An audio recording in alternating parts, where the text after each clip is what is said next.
Good morning, good afternoon, or good evening. I appreciate you taking the time today to learn a little bit about what we call the entrepreneurial ladder. And the entrepreneurial ladder starts with a student. And the role of being a student is to get ready for that first job. So you're going to follow a degree that you have some interest in. You're going to go out into the workforce and you're going to become an employee. And as an employee, you're earning money from the job. So you're basically trading your time and your knowledge and your skill set to help a company achieve their goals. Now, as an employee, if you're looking at the right kind of organization, you're getting some fantastic training. And over the course of time, there are some people that decide, you know what, being an employee is not for me. What I'd rather do is go out on my own and become self-employed. And this is the big jump, going from employee to self-employed. It takes a tremendous amount of courage. It takes a great support network. It means that you've probably been a pretty good steward of your finances so that you can ramp up a business. And it happens for about 7 to 8% of the population worldwide. So the lion's share of people stay as employees. And there's nothing wrong with that. People have great careers and they move for their companies. They take on different roles and different responsibilities. And it's a fine place to be. What we look for, though, are people that are getting ready to become self-employed. And at the self-employed level, you typically are earning money for yourself and, again, trading time and knowledge for dollars.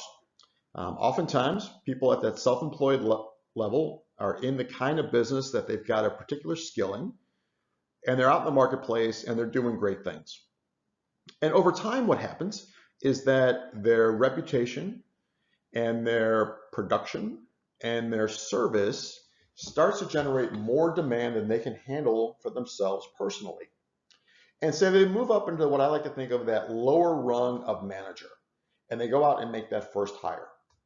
Unfortunately, typically when they make that first hire, it's out of necessity and it's not very well planned. So they don't have the toolkit in place, they don't have a process for the person to follow, and they really didn't have very many defined criteria when it came to find the right person. And so what we see oftentimes is that after a little while, having someone on the team that you have to clean up after or fix what they've done, that you find yourself working more hours and you also have payroll, a lot of businesses will go back to self-employed. They'll just think that it's not worth it. And at Action Coach, a lot of times that's when clients engage with us, where they realize that at that self-employed level, there's a natural cap on the amount of revenue the company can make, and that basically is how many hours they want to work times how much they can charge per hour. And so they move back into that manager level. And at the manager level now, they're well prepared to bring on people and the kind of people that fit the culture of the business, and they have a very clear understanding of what they expect that person to do. So as you move now up to manager, and oftentimes this is the second time you've gone to manager, now you're starting to earn money from managing the team by deploying assets within the business, whether that's in production, whether that's in service, and you're starting to earn money, but you're still the driver of the business. You're there every day. If you go on a long vacation, you're taking your laptop with you, you're taking your cell phone with you, and you're checking in not just once a day, but several times a day to help fight the fires. What this means is that the company cannot run without you quite yet. And so over time, what we find is these managers, because they want a little bit more freedom time-wise, they will start to make that slow progression to owner. And as the owner, now you have someone who's really running the day-to-day for you.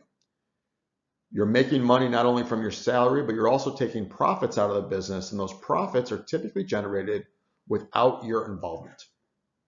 So the owner is a pretty cool place to be. Now, some business owners say, you know what, I'd like to own multiple businesses, and they move up to that investor level. And investors are now making money by having multiple businesses, or think of them as multi-owners.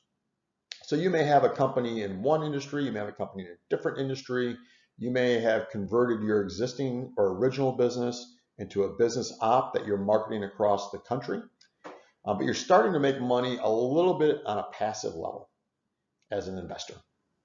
And then entrepreneurs are ones that create money. So you're creating businesses, you're creating technologies. Other investors are really funding your business. and you're able to jet set around the world.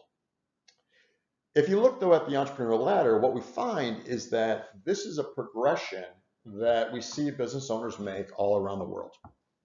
And typically they'll get up into that owner level. They may touch on investor. Very few make it to entrepreneur. So the question really is, as an action coach, if that's the right fit, how do we apply this model to help local business owners move from that self-employed to manager to owner level? That's really what we're all about.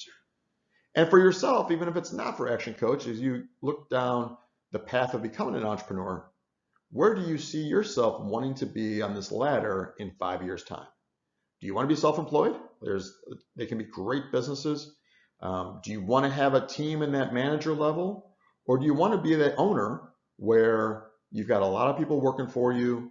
You're there to check the pulse of the business from time to time, but not really involved in the day-to-day, which would give you time to pursue philanthropy endeavors, to spend more time with family, to do some traveling, whatever would make the most sense for you.